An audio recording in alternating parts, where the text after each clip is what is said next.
to the entertaining Talkin' Sports.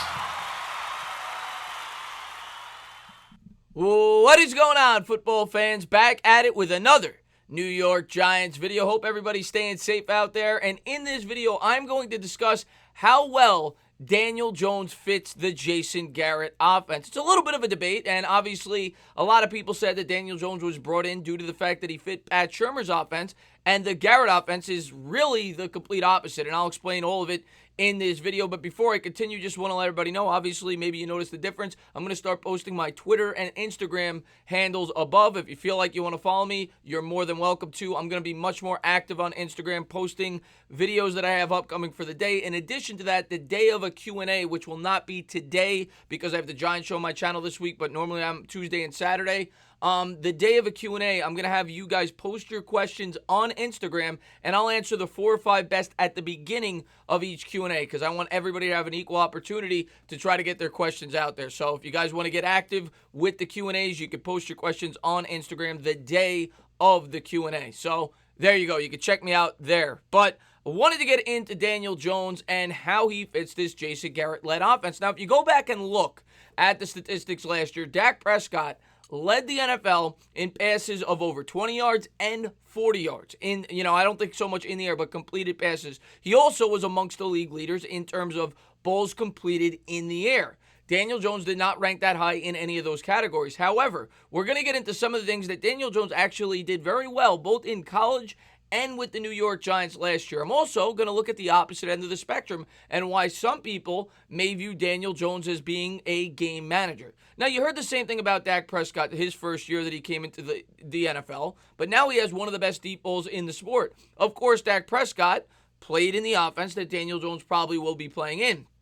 He did, however, have a very strong offensive line and definitely had better weapons at the wide receiver position, something that the New York Giants will need to continue to improve over the course of Daniel Jones' career. But they definitely made a concerted effort to try to make that offensive line better. 3 out of the first 5 picks were offensive linemen, and that should go a long way.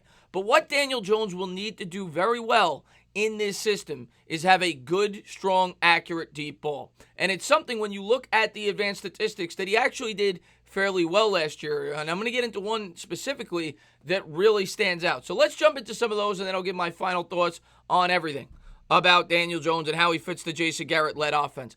This was the first thing that I saw, and it's all over Twitter. And basically what it does is it breaks down the completion percentage and on-target percentage on balls that were thrown 20 or more yards in the air last year in 2019. If you look at the bottom of the chart, all the way to the right, you'll see 60%. Daniel Jones is at the top in this chart in terms of on-target percentage last year in balls that were thrown 20 or more yards in the air. Now, read for it what you will. Now, the negative is the completion percentage was incredibly low. As a matter of fact, it is the lowest among any quarterback on this list, but he's the highest in terms of the on-target percentage. Now, what is the reason for that? Well, some of it may have to do with the fact that he played in a system that was not so much, meant to throw the ball down the field. Obviously, Pat Shurmur's offense was more of a West Coast style offense, short and intermediate throws. Jones had a lot more success throwing down the middle of the field. We'll get into that in a second as well, as opposed to the sidelines.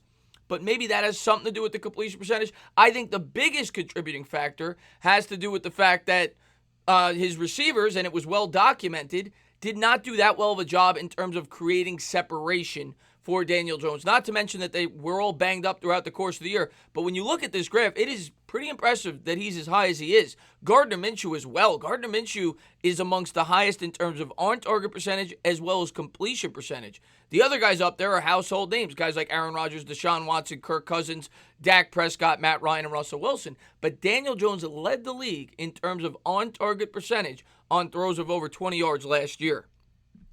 Next thing I wanted to pull up was this. And this was before Daniel Jones got drafted. Now, a lot of the things, that people talked about when he was coming into the league is that he has adequate arm strength. Nothing incredible. But what PFF College did was they broke down a very similar stat. And he ranked the best in the nation in terms of catchable passes on 20 yards or deeper throws. Now, of course, a lot of people talked about Daniel Jones at college, and he kind of got used to performing under pressure. The Duke Blue Devils did not have the best offensive line, and that's why his completion percentage was not as high as other guys. He also played in more of a pro-style offense than a lot of other quarterbacks. But when you look at this, Daniel Jones threw a catchable pass on 71.4% of his deep shots, 20 yards or more, which was the best in the nation. If you look there, Tua was second at 68.2. Tua, of course, had a much better support system, all pro wide receivers, offensive linemen, so on and so forth. And then Drew Lock is the other most notable name there at number 4 at 65.5%. So he has shown a history, both in the pros and in college, to throw an accurate deep ball down the field. The next thing. Now, it has developed into an elite weapon, and by elite, I mean that Daniel Jones has arguably the best deep ball of any draft-eligible quarterback in college football. The improvement has been stunning, and in this article, they were talking about the improvement from his junior to senior season. The ball placement, the trajectory, the consistency, it's all there.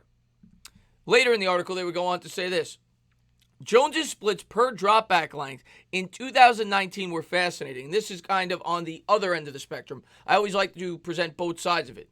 This guy's kind of saying that he may actually be more of a game manager. On 0 and 1 step drops, which obviously lead to shorter passes, Jones threw 8 touchdowns and 2 interceptions. On 3 stop drops, 2 touchdowns and 3 interceptions. On 5 step drops, 1 touchdown and 3 interceptions. And on 7 step drops, 1 touchdown and 1 interception. Is Jones the NFL's new Captain Checkdown? The point could be argued. But what I could, debate that with is if you go back and look at the course of history with Pat Shurmur's offense, I went back and looked at Case Keenum the year before he took over the job here. Same with Eli Manning. Case Keenum had a great year with Pat Shurmur, but he was I think he only averaged 5.2 yards per completion, which was near the league's bottom. Shurmur's offense called for a lot of short passes and a lot of, play action rollouts. So that would explain why he had so many more touchdowns, in my opinion, with 1 and 2 step drops due to the fact that a lot of the plays called for that. He probably had more plays that called for that, to try to get the ball out of his hands as quickly as possible. The next thing we're going to bring up is this. According to Pro Football Focus, Jones ranked 24th in deep ball passing with a 29.6 completion percentage and 9.2 yards per attempt, and a 74.2 passer rating on passes thrown at least 20 yards down the field. So this is kind of speaking out against it, but what I will say is I think there's a lot of contributing factors to that Shurmur's offense doesn't call to throw it down the field, and he didn't have the wide receivers that created so much separation. This later goes on to talk more about it. Jones only attempted just 54 passes beyond 20 yards last season. He excelled on passes between the hash marks, completing 9 of 15 attempts for 280 yards with 4 touchdowns and 0 interceptions. However, the throws to the sideline were not as fruitful.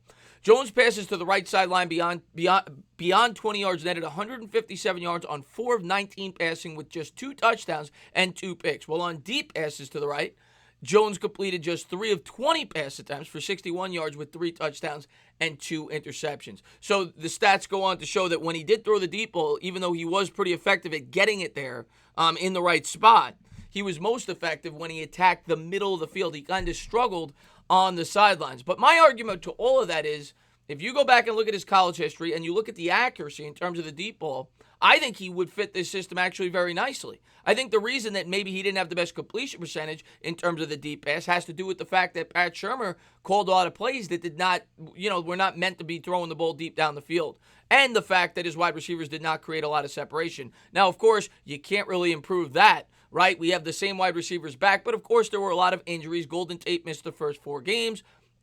Shepard was injured throughout the year. The same could be said for Evan Ingram. So, with guys that are coming back fully healthy and hopefully improved, guy like Darius Slayton hopefully takes a big step from year 1 to year 2, and a guy who I think does fit this system better, hopefully that will only help Daniel Jones with his deep ball throws. But the fact that he was the most accurate in terms of putting it in the right position at throws of over 20 yards or deeper in the NFL, even though it was a very limited sample size, you saw there was only 54 passes, it leads you to believe with an improved ground game and an improved offensive line and a better system that is meant better to implement the deep ball, Jones should throw more and should have more success in terms of balls that are thrown 20 yards or deeper this year. And I expect him to have a pretty good year, and I think he'll fit the system very nicely. It may take a little bit of time for him to get acclimated to all the changes, But I think Daniel Jones will fit this offense, and I think he will have a strong year once he gets used to it, as long as this offensive line holds up and as long as his weapons remain relatively healthy. I see bright things for Daniel Jones in this offense. Of course, we're going to have to wait and see, and the proof is in the pudding, but that's just my opinion. As always, guys, if you liked what you watched, please subscribe, drop a comment, maybe give me a little thumbs up. Cheers.